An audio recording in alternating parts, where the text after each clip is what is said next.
Good afternoon. I want to say hello and welcome to you and invite you to turn with me to John's Gospel. John chapter 4. I'm going to be reading one of the stories that Bishop Melvin alluded to yesterday in her sermon. This is a very familiar story. So John chapter 4, I'm going to begin with verse 4.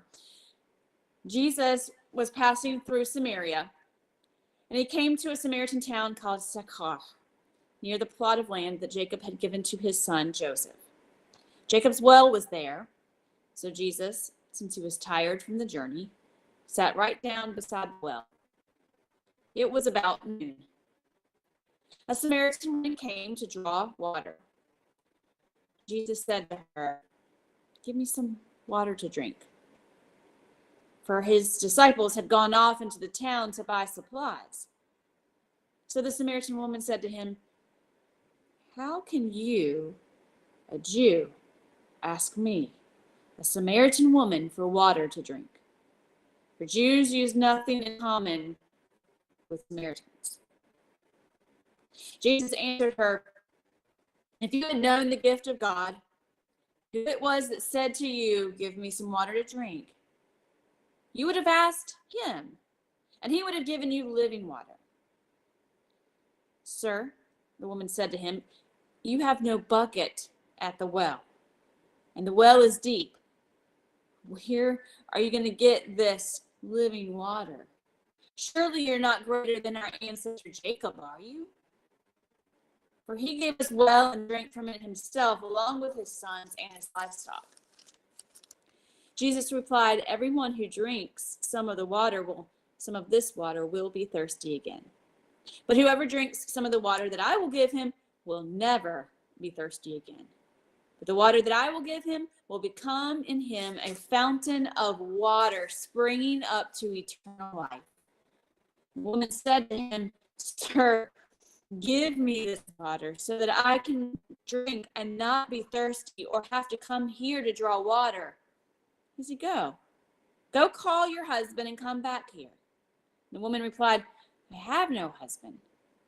Jesus said to her, "You're right you are, to say I have no husband, for you've had 5 husbands.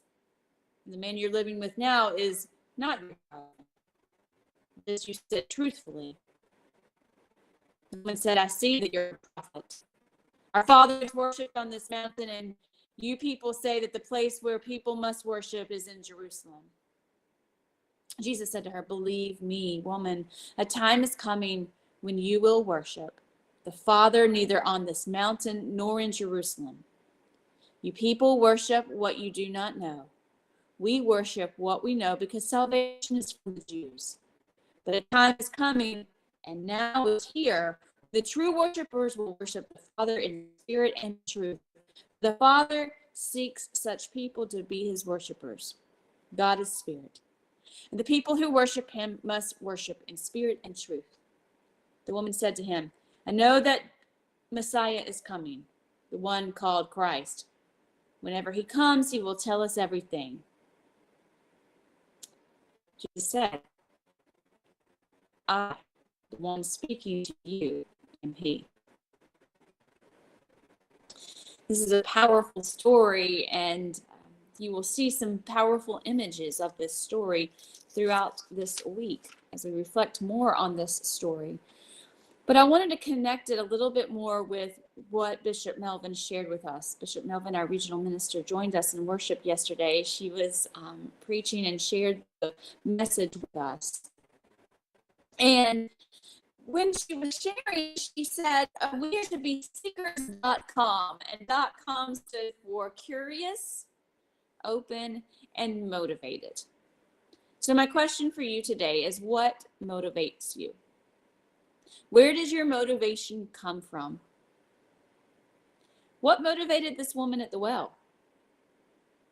She was thirsty. She was longing for something more. She was tired. She admitted her sins of her past. There's a lot of motivation. She wanted forgiveness. She wanted to be whole. Again, she wanted her thirst to be filled. So what motivates you? Is it a dream? Is it a desire? Is it a need? Is it a concern?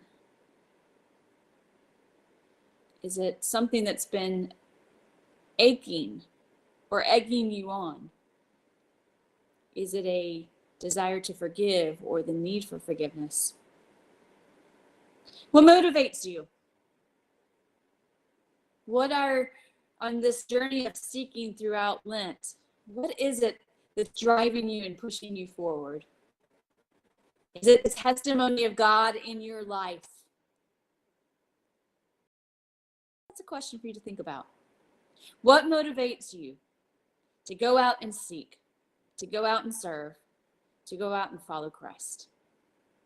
We hope you have a great week. If you're joining us online, join us on our conference call line now, or text the word pray to the number on your screen so we can be in prayer for you this week.